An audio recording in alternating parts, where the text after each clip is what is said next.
جنگ صفین 37 ہجری میں خلیفہ چہارم علی بن ابی طالب اور شام کے گورنر معاویہ بن ابی سفیان کے درمیان ہوئی۔ یہ جنگ دریائے فرات کے کنارے اس علاقے میں ہوئی جو اب ملک شام میں شامل ہے اور الرقہ کہلاتا ہے۔ اس جنگ میں شامی افواج کے 45,000 اور خلیفہ کی افواج کے 25,000 افراد مارے گئے، جن میں سے بیشتر اصحاب رسول تھے۔ اس جنگ کی پیشن گوئی محمد صلی اللہ علیہ وآلہ وسلم نے کی تھی اور عمار بن یاسر کو بتایا تھا کہ اے عمار، تجھ کو ایک باغی گروہ شہید کرے گا۔ ابو موسیٰ اور ابو مسعود دونوں عمار بن یاسر کے پاس گئے۔ جب انہیں علی نے اہل کوفہ کے پاس اس لیے بھیجا تھا کہ لوگوں کو لڑنے کے لیے تیار کریں، ابو موسیٰ اور ابو مسعود دونوں عمار سے کہنے لگے، جب سے تم مسلمان ہوئے ہو ہم نے کوئی بات اس سے زیادہ بری نہیں دیکھی جو تم اس کام میں جلدی کر رہے ہو۔ عمار نے جواب دیا، میں نے بھی جب سے تم دونوں مسلمان ہوئے ہو تمہاری کوئی بات اس سے بری نہیں دیکھی جو تم اس کام میں دیر کر رہے ہو۔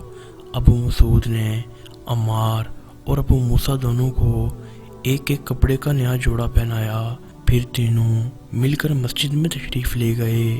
ابو مریم عبداللہ بن زیاد الاسدی نے بیان کیا کہ جب طلحہ، زبیر اور عائشہ بصرہ کی طرف روانہ ہوئے تو علی نے عمار بن یاسر اور حسن بن علی کو بھیجا۔ یہ دونوں بزرگ ہمارے پاس کوفہ آئے اور ممبر پر چڑھے۔ حسن بن علی ممبر کے اوپر سب سے اونچی جگہ تھے اور عمار بن یاسر ان سے نیچے تھے۔ پھر ہم ان کے پاس جمع ہو گئے اور میں نے عمار کو یہ کہتے سنا کہ عائشہ بصرہ گئی ہیں اور اللہ کی قسم وہ دنیا اور آخرت میں تمہارے نبی کریم صلی اللہ علیہ وآلہ وسلم کی پاک بیوی ہیں، لیکن اللہ تبارک و تعالیٰ نے تمہیں آزمایا ہے تاکہ جان لے کہ تم اس اللہ کی اطاعت کرتے ہو یا عائشہ کی۔ خزیمہ بن ثابت انصاری بھی اسی جنگ میں شہید ہوئے۔ یہ دونوں اصحاب علی کی فوج میں شامل تھے۔ اسی جنگ میں اویس کرنی بھی علی کرم اللہ وجہہ کی حمایت میں لڑتے ہوئے شہید ہوئے۔ علی کی فوج کے امیر مالک اشتر اور دوسری طرف عمرو بن العاص تھے۔ عمرو بن عاص نے دونوں جانب کے مقتولین کو دیکھا تو انہیں اتنا دکھ ہوا کہ وہ رو پڑے۔ پھر انہوں نے معاویہ کی اجازت سے علی کو صلح کی دعوت دی۔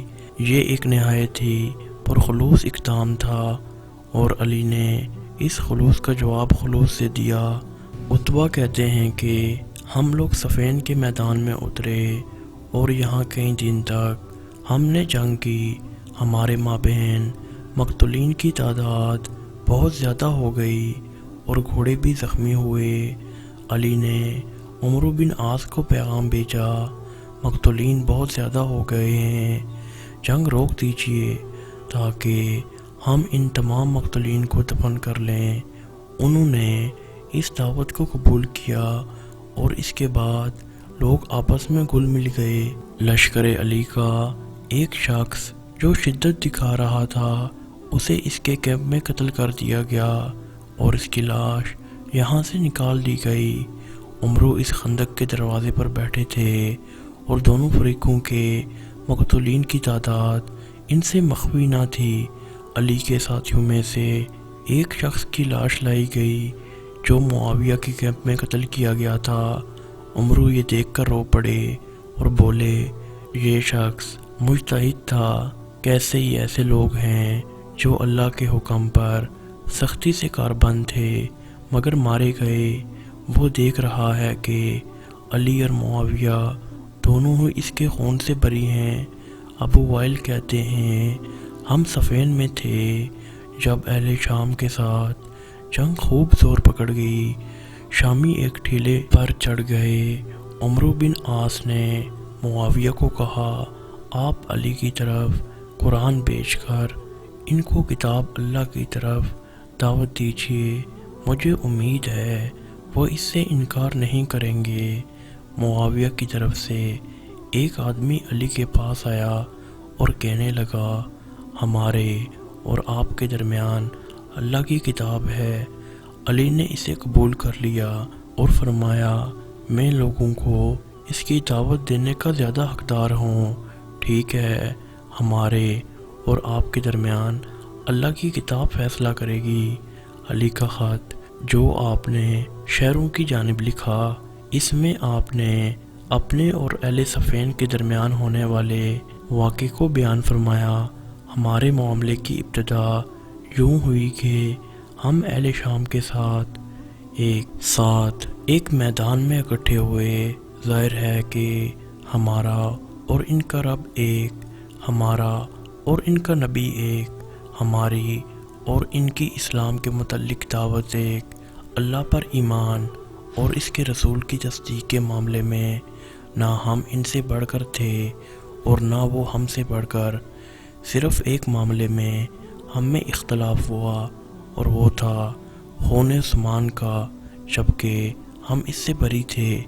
ہم نے اس کا حل یہ پیش کیا کہ جو مقصد آج نہیں حاصل ہو سکتا ہے، اس کا وقتی علاج یہ کیا جائے کہ آتش جنگ کو خاموش کر دیا جائے اور لوگوں کے جذبات کو پرسکون ہو لینے دیا جائے۔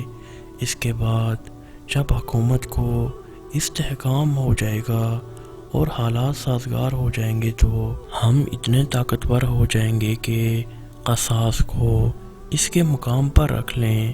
لیکن انہوں نے کہا کہ اس کا علاج صرف جنگ ہی ہے۔ اس کا نتیجہ یہ ہوا کہ جنگ نے اپنے پاؤں پھیلا دیے اور جم کر کھڑی ہو گئی۔ شعلے بھڑک اٹھے اور مستقل ہو گئے۔ سب نے دیکھا کہ جنگ نے دونوں فریقوں کو دانت سے کاٹنا شروع کر دیا ہے اور فریقوں میں اپنے پنجے کاٹ دیے ہیں۔ تو وہ میری بات ماننے پر آمادہ ہو گئے اور میں نے بھی ان کی بات کو مان لیا اور تیزی سے بڑھ کر ان کے مطالبہ صلح کو قبول کر لیا۔ اس پر حجت واضح ہو گئی اور ہر طرح کا غدر ختم ہو گیا۔